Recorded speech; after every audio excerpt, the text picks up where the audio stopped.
So hey guys, welcome back again.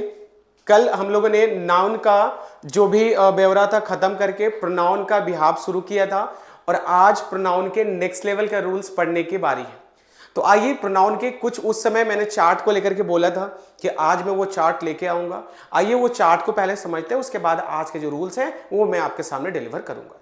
So I hope आपने अच्छे तरीके से प्रोनाउन का रिहर्सल कर लिया होगा और आज के जो रूल्स है वो भी उससे बढ़िया हैं। तो आइए देखने की कोशिश करते हैं कौन कौन से क्वेश्चन है। ठीक है, चलो देखो क्या क्या है। तो ये है पहला वो चार्ट जो मैंने आपको बताया था कि मैं लेके आऊंगा। इस चार्ट को अच्छे से समझिएगा पहले, उसके बाद फिर मैं आपको बता दूंगा कि कल वाले चार्ट में जो मैंने लिखवाया था वो चार्ट में और भी क्या क्या चीजें ऐड की जा सकती है। ठीक है, चलो देखो क्या है। तो आप सभी को पता है कि नंबर ऑफ केसेस जो होते हैं वो तीन किस्म के होते हैं। जो नंबर ऑफ पर्सन जिसको बोलते हैं, तो पहला जो होता है दैट इज, जो पहला होता है जिसको बोलते हैं सब्जेक्टिव केस। दूसरा जो होता है वो होता है पॉजेसिव केस और तीसरा जो होता है जिसको बोलते हैं subjective case. Means subjective case, possessive case और ऑब्जेक्टिव केस। सब्जेक्टिव, पॉजेसिव और ऑब्जेक्टिव तीन तरह के किस्म होते हैं, तीन तरह के केसेस होते हैं। अब कौन कौन से होते हैं तो साफ साफ देखिए। उसके बाद मैंने बताया था तीन केसेस तीन पर्सन, तीन केसेस तीन person. First person, second person, third person. दिख रहा होगा आप सभी को। फर्स्ट पर्सन के अंदर आता है आई। आई का जो पॉजेसिव केस होता है वो माई भी होता है और माइन भी होता है। कुछ कुछ लोग ना पॉजेसिव एडजेक्टिव भी पढ़ाते हैं। मैं बोलूं अगर मैं उतना डिटेल्स में जाऊं तो थोड़ा सा लंबा हो जाएगा। आप पॉजेसिव एडजेक्टिव ना सुन करके इसको आप मानिए सीधा सीधी आप क्या है, ये पॉजेसिव केस है। ठीक है गाइस, तो पॉजेसिव केस में क्या क्या हो सकता है ये सारी चीजें देखो। आई का हो गया माई, फिर हो गया माइन। उसके बाद क्या है, आई का ऑब्जेक्टिव केस भी कुछ होता होगा तो वो क्या होता है, मी। सिमिलरली ये मैंने बोला था हर एक पर्सन में एक सिंगुलर होता है, एक प्लूरल होता है। आई हो गया, उसके बाद वी हो गया। वी का क्या होता है, आवर होता है, आवर्स होता है, दोनों होते हैं। अच्छा सर ये सब जो दिख रहे हैं आखिर वो सब होते क्या है, तो मैं बता दूंगा, टेंशन ना लो। आवर हो गया, आवर्स हो गया। इसका ऑब्जेक्टिव क्या होता है, अस होता है, ये तो कल ही बताया था। सेकेंड पर्सन में एक ही होता है। सेकेंड पर्सन जो है ये दोनों तरीके से काम करता है, मैंने बताया था। यू जो है ये सिंगुलर भी काम करता है, प्लूरल भी काम करता है। वर्ब हमेशा प्लूरल ही लेता है, लेकिन ये जैसे मैंने बोला तुम और तुम लोग में फर्क है, तुम और तुम लोग में बहुत ही बड़ा फर्क है। तुम मतलब एक आदमी, तुम लोग मतलब सब। तो ये यू जो है ये प्लूरल भी काम करता है और सिंगुलर भी काम करता है। तो क्या हो जाएगा, यू, योर्स, योर और योर्स। उसके बाद इसका ऑब्जेक्ट क्या होता है, इसका ऑब्जेक्ट जो है वो यू ही रहता है। उसके बाद थर्ड पर्सन जिसको हम लोग उत्तम पुरुष भी बोलते हैं। उत्तम पुरुष के जो सब्जेक्ट होते हैं वो ही होता है, सी होता है, इट होता है, दे होता है, वन होता है। He, she, it, they, one. He, she, it, they, one, इतने सारे वर्ड्स होते हैं। अब सभी का अलग अलग है, तो आइए मैं बताने की कोशिश करता हूँ क्या क्या होता है। ही का पॉजेसिव केस हिज होता है। इसका ना एक ही होता है, ये वाला घर जो है इसका खाली है, तो आप इसको ज्यादा काउंट नहीं करोगे। ठीक है, येलो भी विजिबल नहीं। Let me take some other colours जो थोड़ा सा ज्यादा हाईलाइटेड हो। हाँ, ब्लू इज ओके। तो ही का एक ही होता है, ही का एक ही होता है, एक घर खाली होता है, आई मीन हिज ही होता है। ही का ऑब्जेक्ट क्या होता है, हिम होता है। सिमिलरली सी का हर, हर्स, हर। इट का याद रखना यहां पे मैंने आई टी एस लिखा है, किसी किसी एग्जाम्स में आपको लिखेगा आई टी एस और कहीं के पे लिखा मिलेगा आई टी एस। क्या फर्क है दोनों में, तो एक बहुत बड़ा चेंज आ जाता है दोनों में। इस चीज का नाम हो जाता है क्या पता है, इट इज और इट वॉज। इट इज और इट वॉज से इसका मतलब हो जाता है।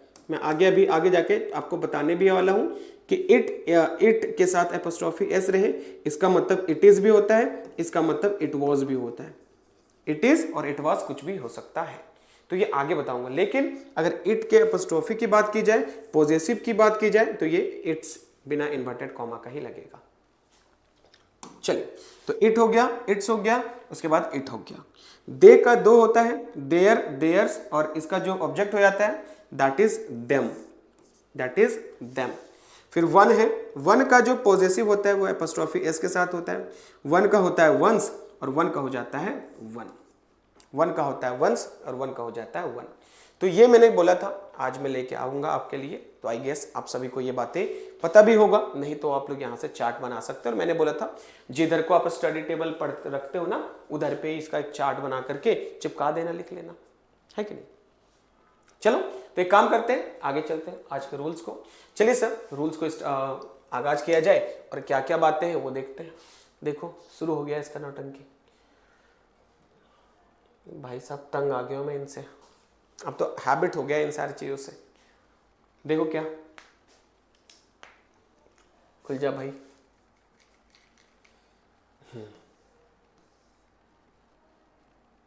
चल, तो यहां से शुरू करना था हम लोगों को।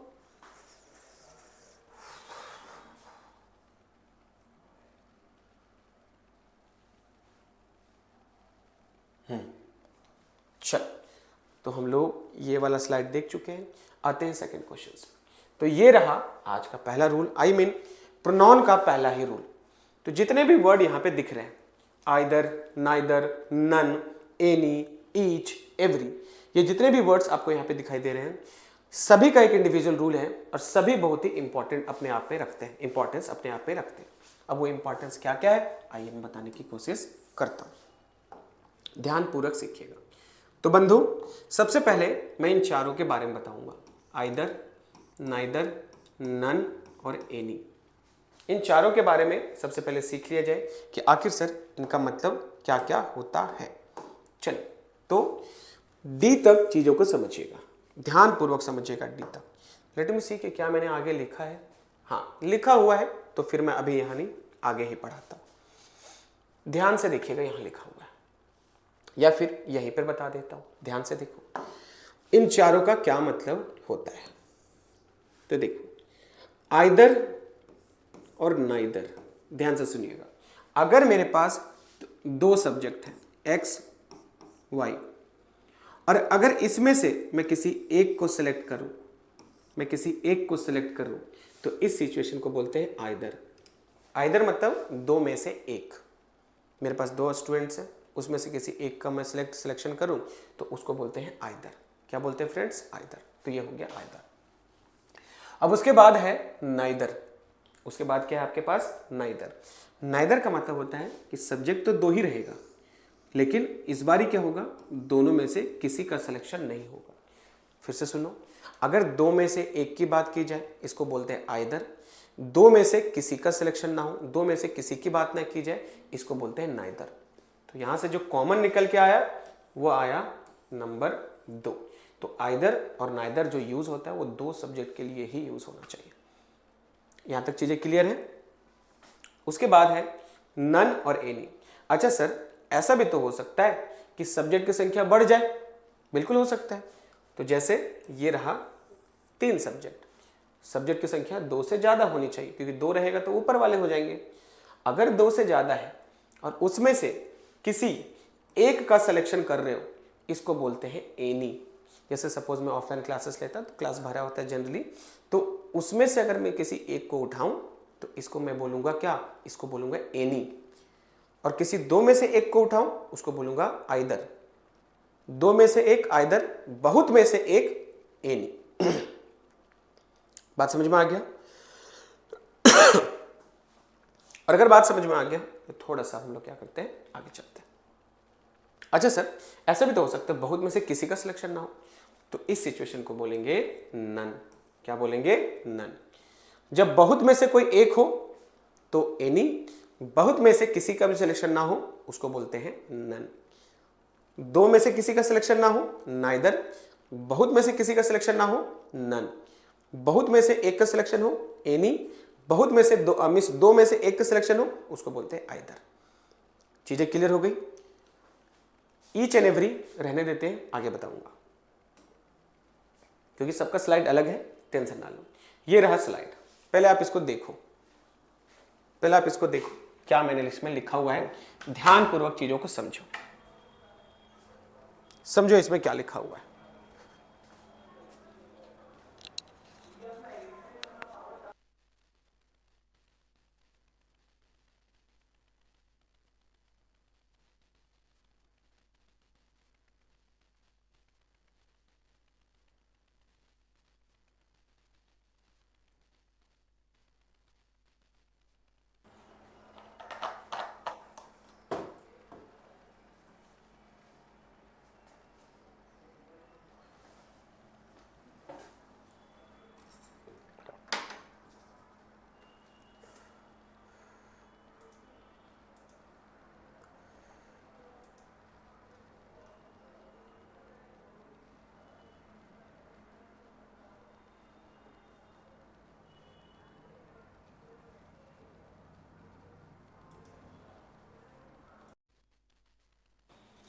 चलो आई गेस समझ में आ गया होगा आप सभी को। आइए स्टार्ट करते हैं। क्या है? Either one out of two, neither, none out of two. दो में से एक, आइदर, दो में से एक भी नहीं, नाइदर। इनका जो यूज है वो बहुत ही पर्टिकुलर है और ध्यान पूर्वक समझिएगा कि इसमें क्या क्या बातें मैं शुरू करने वाला। इन दोनों शब्दों के साथ याद रखिएगा, हमेशा से सिंगुलर वर्ब यूज करना है आइदर के साथ, और नाइदर रहेगा तो सिंगुलर प्रोनाउन, मतलब दोनों के साथ सिंगुलर वर्ब और सिंगुलर प्रोनाउन का यूज करना है। ये सिर्फ किसी एक के साथ नहीं, दोनों के साथ सिंगुलर वर्ब और सिंगुलर प्रोनाउन का ही यूज करोगे। इन दोनों शब्दों के साथ हमेशा से सिंगुलर ही सारी चीजें लगती है। जैसे यहां मैंने दो क्वेश्चन लिखा है। Mrs Verma has two daughters, either of them has have qualified for the next round. यहां पे क्या लिखा हुआ है? आइदर लिखा हुआ है। Mrs Verma has two daughters, उनकी कोई दो डॉटर्स हैं। आइदर ऑफ देम, उसमें से कोई एक, हैज और have qualified for the next round. तो भाई आइदर लगा है, वर्ब का सिलेक्शन दिया है हैज और हैव में, तो सही आंसर क्या हो जाएगा? हैज हो जाएगा। सही आंसर क्या हो जाएगा? हैज हो जाएगा। अब उसके बाद एक और क्वेश्चन है, neither of the two students are is are, अच्छा दो जगह हो गया, ये आर यहां से हटा दो। Neither of the two students are और इज गोइंग एनीवेयर टुडे। तो यहां पे नाइदर है, दो स्टूडेंट्स है, इस चीज को याद रखिएगा, दो स्टूडेंट्स है, और नाइदर के साथ वर्ब जब भी लगेगा it must be what? It must be singular. सही आंसर क्या हो जाएगा? It must be singular. यहां तक डन हो गया चीजें? चलो, तो ये आई गेस आप सभी को ये बातें समझ में आ गई होंगी कि जब भी आइदर और नाइदर रहे सब कुछ सिंगुलर हो जाएगा, चाहे वर्ब हो चाहे हो प्रोनाउन, सब कुछ क्या हो जाएगा? सिंगुलर हो जाएगा। डन यहां तक? और अगर हाँ तो लेट्स मूव फॉरवर्ड, आगे चलते हैं अगले स्लाइड पे। अगले स्लाइड पे देखिए, अगला क्वेश्चन है ये रहा, मीन्स एनी और नन। ये वो स्लाइड है जिसमें आपको दिखेगा एनी के बारे में, जिसमें दिखेगा वन के बारे में। तो जब कभी भी आपको एनी दिखे, जब कभी भी आपको नन दिखे, मैंने बता दिया अगर बहुत में से किसी एक का सिलेक्शन करना हो तो एनी, और बहुत में से किसी का सिलेक्शन नहीं करना हो उसको बोलेंगे नन। तो अगर आपको यहां देखने को मिले one out of many, none out of many, many का मतलब क्या होता है? टू प्लस, मेनी का मतलब हो गया टू प्लस। जब कभी भी ये भी दिखाई दे तो इनके साथ भी सिंगुलर वर्ब, इनके साथ भी सिंगुलर प्रोनाउन का यूज करेंगे। सिंगुलर वर्ब और सिंगुलर प्रोनाउन का ही यूज होता है। अब यहां पे क्या है? Note, many more than two, मैंने जैसा बताया मेनी का मतलब क्या होता है? मोर देन टू होता है। तो अगर आप इसके क्वेश्चंस को देखोगे, जैसे मैंने बोला my brother has gifted 5 dresses on my birthday, बहुत ही अच्छा क्वेश्चन है ये, आई गेस इसी तरीके के क्वेश्चंस एग्जाम में आते हैं। My brother has gifted 5 dresses, कितने ड्रेसेस है? 5। Either of them is damaged, उनमें से क्या है ना, एक क्या है? डैमेज्ड, ये बोलने की कोशिश कर रहे हैं। अब नंबर तो 5 है, 2 के लिए आइदर लगता था, यहां तो 5 है, इसका मतलब क्या है कि यहां पे आइदर नहीं होना चाहिए, it must be what? It must be any. सही आंसर क्या होना चाहिए? It must be any. सही आंसर क्या हो जाएगा? It must be any. बात समझ में आया? तो जब कभी भी आपके पास ऐसे क्वेश्चंस आए तो प्लीज इन सारी चीजों को ध्यान में रखना कि एनी और नन दिखाई देगा तो आपको सिंगुलर वर्ब और सिंगुलर प्रोनाउन ही यूज करना पड़ेगा। समझ गए? तो 3 वर्ड 4 वर्ड देखा, आइदर, नाइदर, एनी और नन। और अगर ये क्वेश्चंस हो तो ध्यान से देखिएगा कि इनके साथ क्या क्या चेंजेस होते हैं। इन चारों शब्दों के साथ सिंगुलर वर्ब भी हमेशा लगेगा। बात समझ में आ गया? और अगर हाँ तो चलिए आगे चलते हैं थोड़ा सा। अगले स्लाइड में क्या है आइए देखने की कोशिश करते हैं। ये रहा अगला स्लाइड।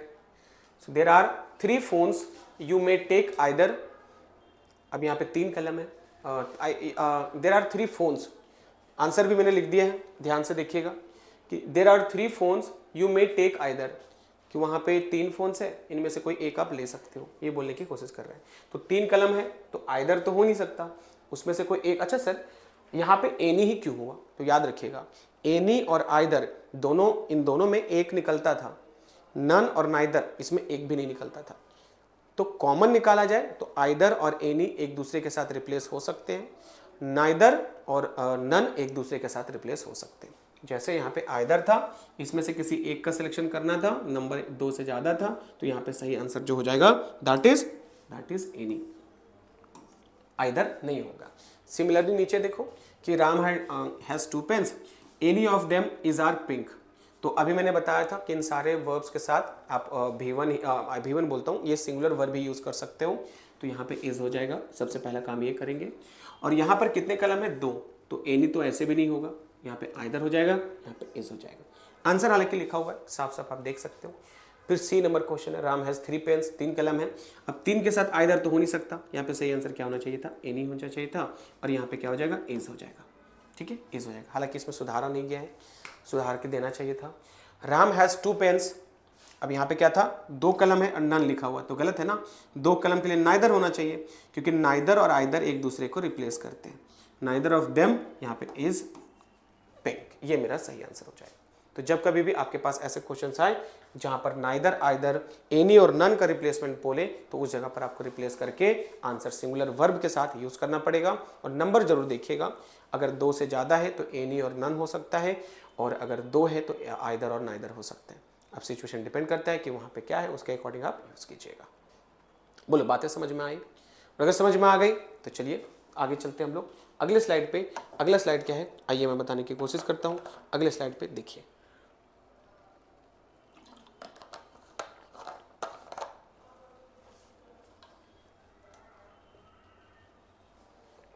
चलो ये हो गया क्लियर मेरा। आइए अगले स्लाइड पे दिखाता हूं। ये है अगला क्वेश्चन। अभी मैंने आपको ईच के बारे में बताया था, तो ईच और एवरी जो है वो हो सकता है इस स्लाइड के बाद आगे कहीं पे हो, तो यहां मैं अभी रोक रहा हूं। बट टेंशन ना लो, ईच एंड एवरी तो बहुत जगह रिपीटेड है, सब्जेक्ट वर्ब अग्रीमेंट में भी पढ़ाऊंगा और यहां पर भी पढ़ाऊंगा। ईच, ईच अदर और वन अनदर, ये क्या होता है, तो ध्यान से सुनिएगा। ईच अदर और वन अनदर क्या होता है, बड़ा मजा आएगा इन सारी चीजों को सीखने में। बताऊं, देख, अगर 2 है तो ईच अदर का यूज करना, और अगर 2 से ज्यादा है तो वन अनदर का यूज करना। इस चीज का ध्यानपूर्वक स्टडी कीजिए आप लोग। जैसे मैंने बोला 2 कपल है, नाम के चलो सपोज राहुल एंड काजल, दोनों एक दूसरे से प्यार करते हैं, तो क्या बोलेंगे, Rahul and Kajal love each other या लव वन अदर। तो इस चीज को ध्यान में रखिएगा। चलो कुछ क्वेश्चन है तो बताता हूं। जब भी 2 सब्जेक्ट होगा, जब भी 2 सब्जेक्ट होगा, तो उस परिस्थिति में आप याद रखिएगा कि आप उस समय ईच अदर का ही यूज कर सकते हैं। लेकिन अगर 2 से ज्यादा है, जैसे कि हाईलाइट करके दिखा रहा है, तो उसके लिए क्या करते हैं, वन अनदर का यूज करते हैं। क्या करेंगे, वन अनदर का यूज करेंगे। बात समझ में आया? कुछ क्वेश्चन है यहाँ पे, साफ साफ देखो इस क्वेश्चन का यहाँ पे क्या हो सकता है। तो क्वेश्चन है, Rohan and Riya love each other या फिर one another. Rohan and Riya love each या वन अदर, क्या सही आंसर हो सकता है? तो देखो अनदर नहीं लिखा हुआ है, अदर ही लिखा हुआ है। चीज़ों को ध्यानपूर्वक स्टडी कीजिएगा, उसके बाद ही रिप्लाई कीजिएगा, ठीक है। क्वेश्चन किसी भी तरीके से हो सकता है वहाँ पे एग्जाम में other they they, another they दे, तो चीज़ें कुछ भी हो सकती है। आप चीज़ों को एकदम केयरफुली वहाँ पे टैकल करने की कोशिश करोगे। तो इंडिया एंड पाकिस्तान, आई भाई ये नाम सुन के ना मुझे वो अभी 23 को है ना मैच, तो प्रिपेयर हो जाता हूँ मैं कि 23 को तो कुछ नहीं होने वाला, मुझे मैच देखना है चाहे जो हो जाए। संडे क्या था इसको, 23 को। भाई आम क्रिकेट एडिक्टेड, मुझे क्रिकेट देखना बहुत पसंद है, तो मैं तो जाने वाला हूँ। क्लासेस अगर शेड्यूल्ड होगी तो ले लूँगा, बट मैं कोशिश करूँगा ना लगे। इंडियन पाकिस्तान हेट ईच या वन अदर, तो सही आंसर क्या हो जाएगा, ईच। रोहन एंड रिया 2 लोग हैं तो love each not one. The people of this village, अब एक गांव में 2 लोग तो रहेंगे नहीं, 2 से ज़्यादा लोग रहेंगे, तो क्या हो जाएगा, the people of this village are fighting each या वन, तो सही आंसर क्या हो जाएगा, वन। क्या हो जाएगा, वन। अनदर भी हो सकता है, अदर भी हो सकता है, टेंशन मत लेना, सही आंसर। ये रूल समझ में आ गया, 2 लोग के लिए ईच अदर और 2 से ज़्यादा के लिए वन अनदर। चला जाए आगे, ये next rule, uncertain pronoun. Uncertain pronoun, अब ये अनसर्टेन प्रोनाउन है, आइए इसके बारे में चर्चा करते हैं। एक बार आप लोग पूरा स्लाइड देखो क्या है।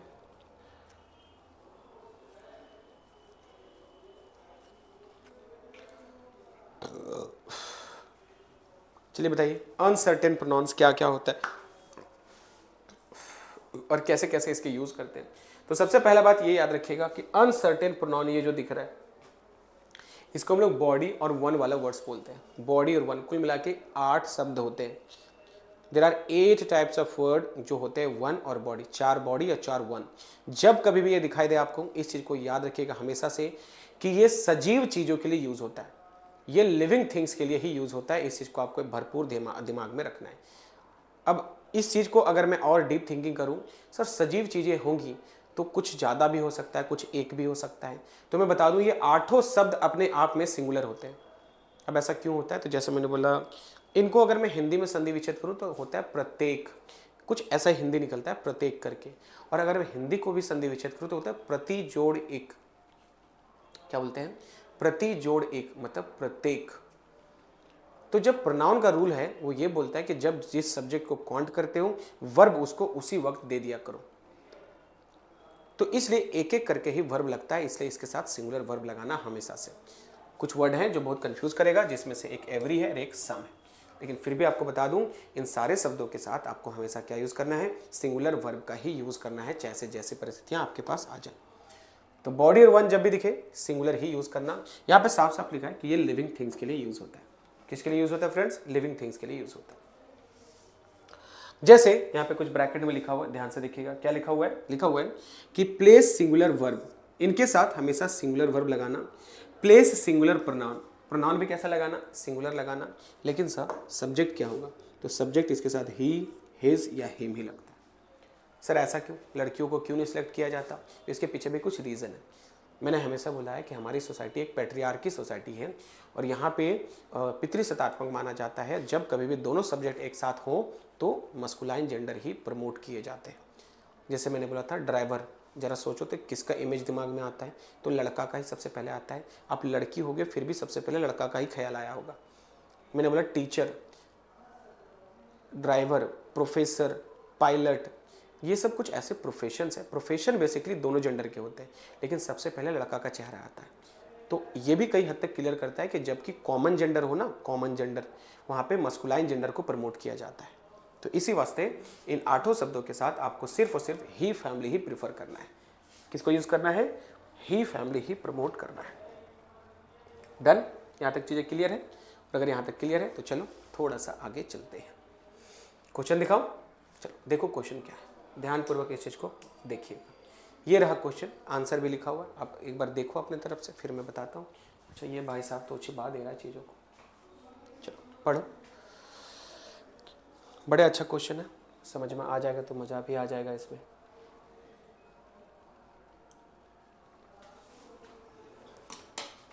देखो क्या है,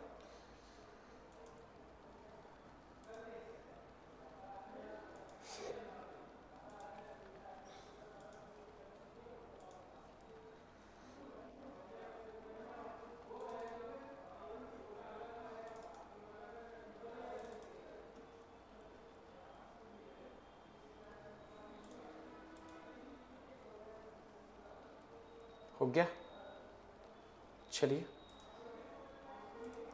आइए स्टार्ट करते हैं।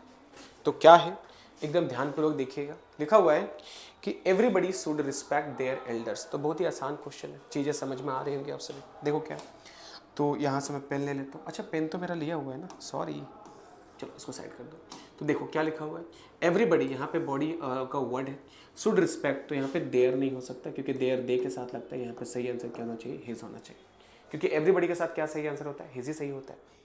समबडी, फिर से यहाँ पे बॉडी वाला वर्ड है, वर्ब यूज करना है तो यहाँ पे सिंगुलर वर्ब हो जाएगा, हैज।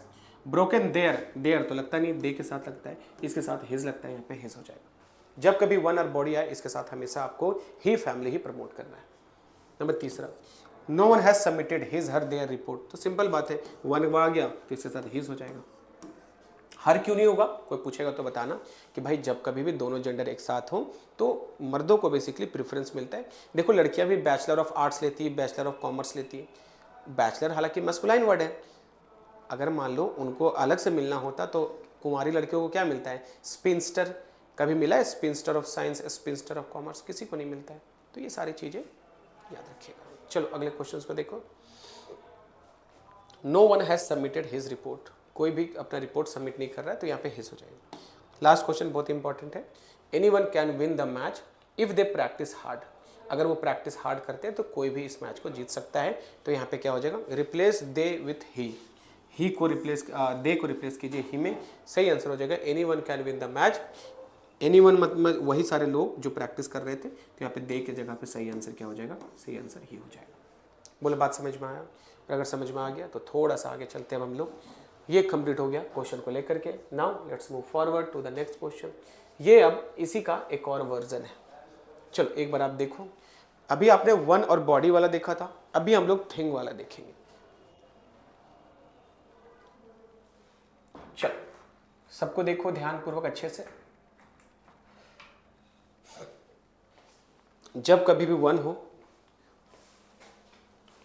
तो रूल क्या हो जाएगा, बॉडी होगा तो रूल क्या हो जाएगा, या फिर जब कभी भी आपके पास थिंग्स वाले वर्ड हो तो क्या हो जाएगा, इसके ऊपर कंसेप्ट यहां पे दिया गया। तो फटाफट जरा देखो और आप लोग मुझे बताओ क्या सही आंसर हो सकते है कि नहीं। आंसर क्या, कंसेप्ट ही देखना है, आंसर नहीं कंसेप्ट ही देखना है इस चीज को। Welcome bye guys. देखो क्या यहां पे हो सकता है, चलो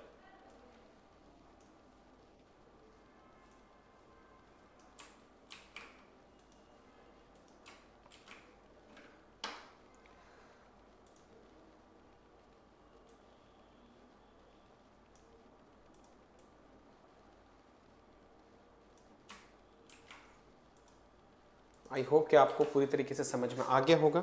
तो अब मैं क्या करता हूँ, इसको एक्सप्लेन करता हूँ। जैसे अभी वन और बॉडी देखा आपने, उसी तरीके से थिंग वाले वर्ड्स भी होते हैं। तो अगर थिंग वाले वर्ड्स दिखे तो जैसे मैंने वन और बॉडी बताया कि लिविंग थिंग्स के लिए लगता है, उसी तरीके से याद रखिएगा कि ये जो आपको दिख रहा है थिंग वाले वर्ड, ये नॉन लिविंग थिंग्स के साथ लगता है। अब इसके कुछ बेसिक पर्पस है कि जब कभी भी थिंग दिखाई दे, इनके साथ सिंगुलर वर्ब यूज़ कीजिएगा, इनके साथ सिंगुलर प्रोनाउन यूज़ कीजिएगा। और सिंगुलर प्रोनाउन में भी कौन सा, इट और इट्स का यूज़ करते हैं। सिंगुलर प्रोनाउन में भी किसका यूज़ होता है, इट और इट्स का यूज़ होता है। जब कभी भी थिंग दिखाई दे, उनके साथ सिर्फ और सिर्फ इट का यूज़ कीजिएगा। नॉन लिविंग थिंग्स में ही ये चीज़ आते हैं। और अगर ऐसी बात है तो चलिए थोड़ा सा आगे चलते हैं। कुछ क्वेश्चंस यहाँ पे हैं, एक झलक आप इसको भी देख लो फटाफट, क्या इसका आंसर हो सकता है। फटाफट बताइए क्या सही आंसर हो। Everything has have on their it's right place. 3 questions आपको दिख रहे होंगे यहाँ पे, तीनों क्वेश्चंस को पढ़िए और बताइए क्या सही आंसर होने के आसार हैं यहाँ पे। चलो फटाफट देखो क्या हो सकता है।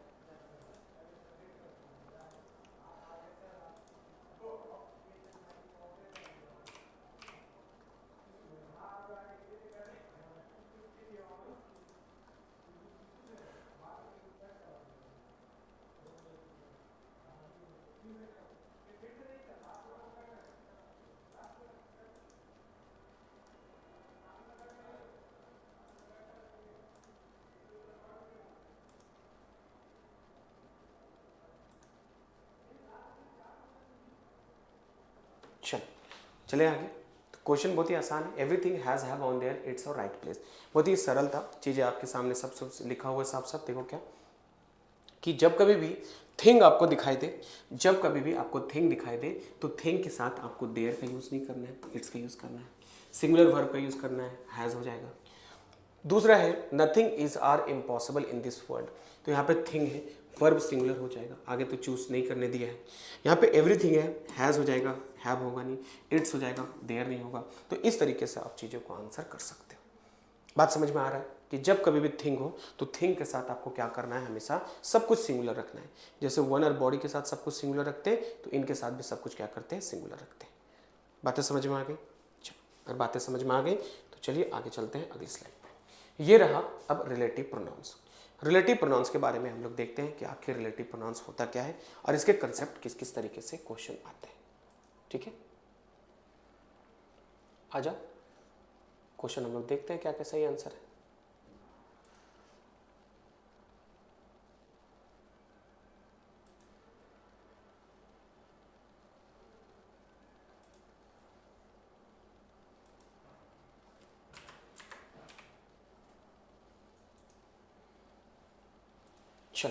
चले आगे। तो बहुत ही आसान है। रिलेटिव प्रोनाउंस बेसिकली 3 किस्म के होते हैं। रिलेटिव प्रोनाउंस क्या होता है, चीज़ों को रिलेट करना। 3 तरीके के रिलेटिव प्रोनाउंस होते हैं। अब वो रिलेटिव प्रोनाउंस होते हैं किस किस तरीके से, आइए मैं आपको बताने की कोशिश करता हूँ। देखो बहुत ही आसान है। रिलेटिव प्रोनाउंस 3 किस्म के होते हैं बाबू, ध्यानपूर्वक सीखिएगा। देखो इनका इंडिविजुअल भी बताऊंगा, इनका ग्रुप सीक्वेंस भी बताऊंगा, बहुत ही इंपॉर्टेंट है।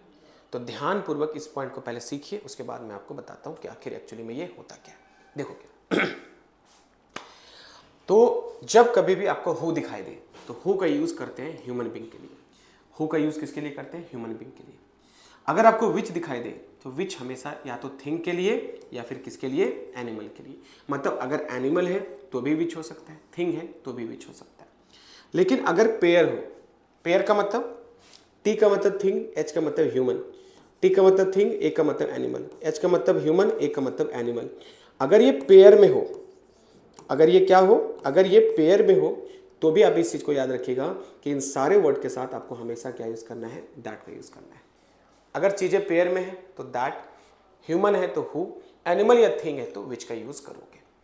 बेसिक अगर आपको क्लियर है तो बताओ कि सर अच्छा होगा मतलब क्या, इनका नाम अगर वहाँ मौजूद हो तब आप इनका यूज़ करना। चाहे थिंग हो तो एनिमल हो जाएगा तो विच, पेयर में होगा तो दैट, और ह्यूमन होगा तो हु का यूज़ करते हैं। बोलो बातें समझ में आई? और अगर बातें समझ में आ गई तो आइए थोड़ा सा आगे चलते हैं, इन मसलों को सॉल्व किया जाए पहले कि आखिर ये है क्या, कैसे इनको समझा जाए। तो पहले इस चीज़ को समझो। आइए देखिए क्या है। The man who is standing on the stage is my brother.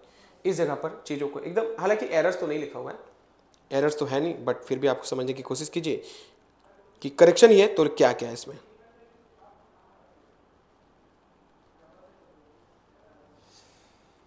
चलो हो गया। आओ तो इस चीज को हम लोग क्या करते हैं, समझने की कोशिश करते हैं कि बेसिकली इसमें है क्या। तो the man who is standing, देखो यहाँ पे क्या दिया हुआ है, यहाँ मैन दिया हुआ है, तो मैंने क्या बोला, अगर आदमी होगा तो क्या सही आंसर हो जाएगा, हु। और एक बात और ध्यान रखना कि जैसे ही रिलेटिव प्रोनाउन के वर्ड देखोगे, रिलेटिव प्रोनाउन के जस्ट पहले जो वर्ड होगा उसी के अकॉर्डिंग आगे वर्ब का यूज करेंगे। जैसे हु के पहले मैन है, मैन सिंगुलर है तो वर्ब भी क्या लगेगा, सिंगुलर लगेगा। विच, देखो यहाँ पे कलम है, कलम थिंग है, थिंग के लिए विच लगता है, तो कलम सिंगुलर है तो यहाँ पे क्या हो गया, इज लग गया। ध्यान से देखना कि जैसा शब्द पहले होगा वैसा ही वर्ड आगे यूज होगा, जैसा शब्द पहले वैसा ही वर्ड आगे। सी हेट्स, एक क्वेश्चन है, सी हेट्स, वो नफरत करती है किससे, उस आदमी से और उसके कुत्ते से। दो चीज हो गया, यहाँ पे हो गया ह्यूमन और यहाँ पे क्या हो गया, यहाँ पे हो गया आपका एनिमल। अगर दो चीजें हैं तो याद रखना पेयर में होगा तो दैट का यूज करेंगे, पेयर में है तो दैट का यूज करेंगे। तो क्या हो जाएगा, that makes her run every day, कि मतलब वो जो लड़की है ना वो नफरत करती है उस इंसान से क्योंकि उसका कुत्ता उसको हर दिन दौड़ाता है। तो इस चीज को ध्यान में रखना कि यहाँ पे जो आंसर है दैट हो जाएगा। अच्छा सर यहाँ पे एक एरर और है, मेक्स क्यों हुआ, ये भी आपके दिमाग में हो रहा होगा। जब चीज़ें दो हैं, दो लोगों से नफरत करते हैं तो मेक्स क्यों हुआ, तो मैंने अभी क्या बोला, भले दैट दो चीज़ों को देख करके लगा हो, भले दैट दो चीज़ों को देख के लगा हो, लेकिन एक चीज़ याद रखिएगा कि ये जो मेक्स है दैट के जस्ट पहले, अभी मैंने बोला था ना कि रिलेटिव प्रोनाउन के जस्ट पहले जो वर्ड होगा वो डिसाइड करेगा कि वर्ब क्या लगेगा। तो दैट तो इन दोनों को देख करके लगा है, ये तो आप सबको एक्सेप्ट करना पड़ेगा, लेकिन वर्ब जो है वो सिर्फ और सिर्फ डॉग्स को देख करके लगेगा। डॉग सिंगुलर है तो वर्ब भी सिंगुलर लगा, B5 लगा, ठीक है। B5 मेरा क्या होता है, सिंगुलर होता है। चलो यहाँ तक हो गया, और अगर यहाँ तक हो गया तो थोड़ा सा आगे चलते हैं हम लोग अगले क्वेश्चन पे। डी नंबर पे देखो क्या है, this is the animal which gives us milk, या वही जानवर है जो एनिमल देता, this is the animal which gives us milk. हाँ यहाँ पे क्या है, देखो एनिमल है तो एनिमल मेरा जानवर है, जानवर के साथ क्या लगता है, विच लगता है। एनिमल सिंगुलर है था इसलिए इसके साथ B5 लग गया। उसके बाद यहाँ है this is the statue, statue क्या है, नॉन लिविंग थिंग है, नॉन लिविंग थिंग के पहले जो है विच लगता है साथ में, विच मेरा सिंगुलर है, स्टैचू तो यहाँ पे हैज़ हो गया। तो चीज़ें सब क्रिस्टल क्लियर है अगर आपको समझ में आ रहा है, क्योंकि आप अगर देखोगे हु विच दैट ये अपने जस्ट पहले होने वाले सब्जेक्ट के अकॉर्डिंग वर्ब का यूज़ करते हैं। यहाँ तक क्लियर हो गया, अगर यहाँ तक क्लियर है तो सर एक काम कीजिए थोड़ा सा आगे चलते हैं। आगे क्या है आइए दिखाने की कोशिश करता हूँ। ये रहा क्वेश्चन, प्लेसमेंट ऑफ दैट क्या है, placement of that. Placement of that क्या है तो देखो, ऑल, एनीथिंग, एवरीथिंग, सच, मच, ओनली, सुपरलेटिव डिग्री, इन सारे शब्दों के साथ सिर्फ और सिर्फ दैट लगता है। ये अगला केस है, इससे पहले वाले केस में हम लोगों ने कंबाइन देखा कि हु विच दैट कहाँ लगता है, इंडिविजुअल देख रहे हैं कि दैट का यूज़ कहाँ करते हैं। तो बाबू दैट का यूज़ हमेशा इन सारे शब्दों के साथ भी करते हैं। दैट तो पेयर में आता ही आता है, लेकिन दैट का यूज़ इन सारे शब्दों के साथ भी आप क्या कर सकते हो, कर सकते हो, ठीक है। तो चीज़ें आप इस चीज़ को ठीक है, तो बेसिकली ये दैट का यूज़ है। आप सभी को इस चीज़ से याद रखना है कि दैट का यूज़ हमेशा इन सारे शब्दों के साथ ही करते हैं, ठीक है। तो दैट कहाँ कहाँ पे यूज़ होगा, ऑल के साथ, एनीथिंग के साथ, एवरीथिंग के साथ, सच के साथ, मच के साथ, ओनली के साथ, सुपरलेटिव डिग्री के साथ, इन सारे शब्दों के साथ आपको सिर्फ और सिर्फ दैट का यूज़ करना है। जब कभी भी आपको ये सारे शब्द दिखे, जैसे हम लोग बोलते हैं ना हर चमकता चीज़ सोना नहीं होता, तो वो एक आपने सुना होगा कि ऑल दैट ग्लिटर्स या ऑल विच ग्लिटर्स, हालांकि वो क्वेश्चन मैंने सेट किया होगा तो मैं दिखाई देता हूँ आपको। जैसे लिखा all which glitters is not gold, तो यहाँ पे एरर क्या था कि ऑल के साथ विच नहीं लगता, ऑल के साथ आपको क्या यूज़ करना चाहिए था, दैट यूज़ करना चाहिए था। सिमिलरली, हालांकि आंसर सभी में लिखा हुआ है, the man promises to his beloved anything which you want. आप लोग होता है ना रात को फोन पे जब बिजी होता है तो फ्लो में प्रॉमिस कर देते हो आप लोग कि जो चाहो वो दे दूंगा। ऐसे भी वैलेंटाइन चल रहा है तो प्रॉमिसेस ऊपर नीचे सब चल रहा होगा आप सभी को। तो आप लोग क्या बोलते हो, जो चाहो सब ला दूंगा। That is super floss. हालांकि ऐसा पॉसिबल नहीं है, सब कुछ ला के थोड़ी दे सकता कोई इंसान। तो यहाँ पे देखो एनीथिंग है, और एनीथिंग के साथ भी आपकी जो चीज़ें लगनी चाहिए वो लगनी चाहिए थे, विच की जगह पे क्या, दैट। उसके बाद है this is the same. Same के साथ भी आपको क्या लगना चाहिए था, दैट। उसी तरीके से ओनली है, ओनली के साथ भी क्या लगना चाहिए था, दैट। तो इस तरीके से जितने भी क्वेश्चन हैं, एक लास्ट क्वेश्चन दिख रहा है सुपरलेटिव्स। सुपरलेटिव क्या होता है, आपके अंतिम क्वालिटी होती है सुपरलेटिव्स। सुपरलेटिव डिग्री के साथ हमेशा आपको क्या यूज करना चाहिए, दैट का यूज करना चाहिए। जैसे Virat Kohli is the best player who plays for India, तो भले Virat Kohli is a human being, लेकिन आपका जो सिलेक्शन होगा वो यहाँ पे दैट हो जाएगा। इसके पीछे का रीजन ये है कि आपके पास क्या है, सुपरलेटिव डिग्री है। सुपरलेटिव डिग्री के साथ हमेशा आपको जो यूज करना चाहिए दैट इज दैट। ठीक है, तो ये था आज का सेशन। थोड़ा सा छोटा रहा क्योंकि कुछ प्रॉब्लम्स है इसमें, तो हम लोग इसको अभी रेक्टिफाई करेंगे फ्रॉम ऑनवर्ड्स क्लासेस। और आप इन सारे पुराने वीडियोस को देखते रहो, और इसका जो सेकंड वीडियो रहा या आज प्रोनाउन का और कल इसका फर्स्ट क्लास, वो दोनों आप लोग अच्छे तरीके से फेयर कर लेना, आई मीन नोट डाउन कर लेना। मिलते फिर अगले क्लास में। टिल देन प्रैक्टिस करते रहो। जय हिंद।